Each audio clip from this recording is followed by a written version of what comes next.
안녕하세요. 오늘 저희가 함께 살펴볼 자료는 루돌프 슈타이너가 1917년 베를린에서 했던 강연 기록들인데요. 네, 공유해 주신 자료들을 봤는데 아주 흥미로운 내용들이 많더라고요. 그렇죠. 인간의 영혼, 정신, 그리고 이 육체가 도대체 어떻게 연결되는 건지 슈타이너의 그 독특한 시각을 한번 깊이 파헤쳐 보려고 해요. 네, 당시의 일반적인 과학적 설명과는 좀 다른 그만의 연결고리를 찾아보는 시간이 될 것 같습니다. 시작부터가 좀 인상적인데요. 바로 생각에 대한 관점이에요. 슈타이너는 생각이 그냥 뇌에서 만들어지는 게 아니라고 봤다는 거죠. 맞아요. 뇌는 그저 거울 같은 역할을 할 뿐이라고 했어요. 생각 자체는 우리 영혼, 그 본질적인 부분에서 일어나는데 내가 그걸 의식으로 이렇게 딱 비춰주는 도구라는 거예요. 아, 그 발자국 비유도 나왔었죠. 땅에 발자국이 찍히지만 그게 땅의 힘으로 생긴 건 아니듯이 말이에요. 네, 그런 비유를 들었죠.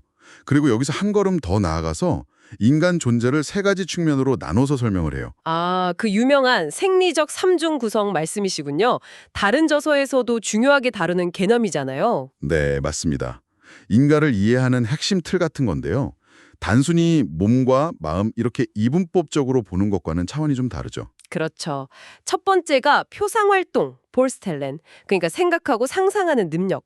이건 주로 신경계와 연결된다고 봤고요. 네, 방금 이야기한 뇌가 거울 역할을 한다는 설명과 딱 맞아떨어지는 부분이죠. 근데 두 번째, 감정, 퓨올린으로 넘어가면 이게 정말 의외더라고요. 신경계가 아니라니. 그렇죠. 놀랍게도 호흡계, 그러니까 우리 숨쉬는 이 리듬 시스템과 깊은 관련이 있다고 주장해요. 와, 생각해보면 우리가 긴장하면 숨가 빠지고 편안하면 호흡 깊어지고 진짜 관련이 있는 것 같기도 하고요. 바로 그거예요. 감정이 단순히 생각의 어떤 부속물이 아니라 이 호흡이라는 생명활동과 직접 연결된 꽤 독립적인 영역이라는 시각인 거죠. 와, 신기하네요. 그럼 마지막 세 번째, 의지, willing, 행동하고 실행하는 힘. 이건 또 뭐랑 연결되나요? 이것도 예상 밖일까요? 네, 이것도 좀 뜻밖일 수 있는데 신진대사 시스템과 관련이 있다고 봤어요. 신진대사요. 먹고 소화하고 에너지 만드는 거랑 의지가 연결된다고요? 네, 우리가 해야지 마음 먹고 몸을 움직이는 게 그냥 뇌신경의 명령 때문만은 아니라는 거예요.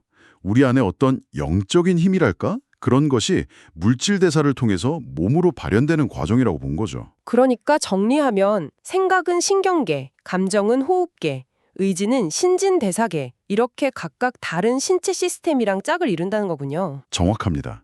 그게 바로 생리적 삼중 구성의 핵심이에요. 근데 이 세 가지가 각자 다른 시스템하고 연결되면 뭐랄까 이걸 매끄럽게 이어주는 존재도 필요할 것 같은데요. 오, 아주 예리하신데요. 맞아요. 슈타이너는 바로 그 연결고리로 형성역체 혹은 에테르체, 빌드크래프트 라이프라는 개념을 제시해요. 에테르체오? 그게 뭔가요? 눈에 보이는 건 아닐 테고. 네, 눈에는 안 보이죠. 하지만 우리 몸의 성장이나 생명력 유지, 그리고 기억 같은 정신활동의 바탕이 되는 아주 역동적인 에너지 영역 같은 거예요. 물질과 영혼 사이의 다리 역할이랄까요? 아, 그러니까 그 에테르체가 있어서 생각, 감정, 의지가 몸과 연결될 수 있다. 뭐 이런 거군요. 그렇죠. 예를 들어 잠자는 동안에는 이 에테르체가 의식의 간섭 없이 우리 몸을 회복시키고 정리하는 작업을 한다고 봤어요. 그럼 꿈은요? 꿈은 뭐라고 설명했나요? 꿈은 바로 그 에테르체의 활동 과정에서 우리가 무의식적으로 겪는 영적인 경험들이 상징적인 이미지로 떠오르는 거라고 설명해요. 그렇군요. 이런 관점들은 당시의 다른 사상들이랑은 되게 거리가 있었을 것 같아요. 유물론적인 관점하고는 완전 반대잖아요. 네, 명확하게 선을 그었어요. 예를 들어 자크 레브 같은 생물학자는 윤리 같은 감정도 결국 유전이나 화학 반응의 결과일 뿐이라고 주장했거든요. 아, 그런 주장들이 있었죠. 근데 슈타이너는 여기에 강하게 반박하면서 윤리적 충동 같은 건 훨씬 더 깊은 영적인 현실에서 오는 거라고 본 거예요. 물질로 환원될 수 없는 거죠. 그럼 그 당시 유행했던 심령 현상 같은 건 어떻게 봤을까요? 올리버 로지경 사례처럼요. 아, 그것도 중요한 지점인데요. 슈타이너는 로지경처럼 영매를 통해 죽은 사람과 소통한다거나 하는 심령 현상과 자신이 말하는 진정한 영적 인식은 다르다고 봤어요. 어떻게 다른데요? 진정한 영적 인식은 상상력, 영감, 직관처럼 우리 영혼이 능동적으로 활동해서 얻는 건데 반해 영매 현상 같은 건 좀 수동적인 상태나 심지어는 신체적인 이상 상태와 관련될 수도 있다고 경계했어요. 훨씬 더 의식적이고 능동적인 노력이 필요하다는 거죠. 영적 세계를 제대로 알려면. 흥미롭네요.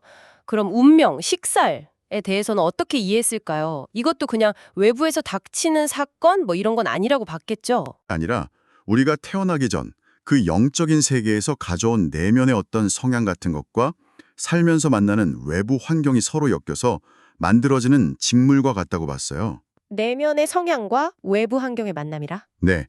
근데 재밌는 건 우리가 이 운명을 뚜렷한 생각으로 인식하기보다는 주로 감정이나 어떤 분위기, 정서 같은 걸로 경험한다는 거예요. 아, 명확하게 이게 내 운명이다. 라기보다는 뭔가 그런 느낌적인 느낌으로 다가온다는 건가요? 그렇죠. 그리고 이 경험이 우리 의식 아래에서 작용하면서 우리 안에 있는 불멸하는 영혼의 부분이 성장하도록 이끄는 뭐랄까 스승 같은 역할을 한다고 봤어요. 괴테 친구 크네벨 이야기도 나왔던 것 같은데요. 노년의 자기 삶을 돌아보니 어떤 숨겨진 계획이 있었던 것 같다고 느꼈다는? 네. 바로 그 이야기와 연결되는 맥락이에요. 운명이 우리를 가르치고 성장시킨다는 거죠. 듣다 보니까 뭔가 개인의 내면 경험이 생각보다 훨씬 더 큰 무언가랑 연결되어 있다는 느낌이 강하게 드는데요. 바로 그 지점입니다. 슈타이너는 우리가 잠잘 때나 무의식 속에서 겪는 이런 영적인 과정들이 단순히 그냥 개인적인 해프닝이 아니라고 봤어요. 그럼 뭔데요? 어쩌면 지구 전체의 미래와 연결된 어떤 씨앗 같은 것일 수도 있다고 암시해요. 우와, 씨앗이요. 그건 정말 스케일이 엄청나네요. 그렇죠. 당시 과학, 라플라스 칸트 이론이나 두어경 같은 물리학자들이 예측했던 것처럼 지구가 결국엔 차갑게 식어버리거나 불타 없어지는 그런 물리적인 종말이 아니라 네. 인류의 영혼, 정신적인 발전과 함께 지구 자체가 어떤 영적인 상태로 변모해 갈 수도 있다는 굉장히 다른 미래상을 제시하는 거예요. 와, 그러니까 당신의 아주 개인적인 내면 활동, 심지어 꿈이나 무의식적인 느낌 같은 것들이 사실은 이 우주 전체 혹은 지구의 거대한 진화와 맞닿아 있을지도 모른다는 거잖아요. 네, 그런 가능성을 열어두는 거죠. 우리가 보통 생각하는 것보다 훨씬 깊은 연결이 있다는 거예요. 이건 정말 한번 깊이 생각해 볼 만한 질문인 것 같습니다. 내 안의 작은 움직임이 우주적인 의미를 가질 수도 있다니. 오늘 저희의 탐구는 여기까지 나누도록 하겠습니다. 네, 흥미로운 이야기였습니다.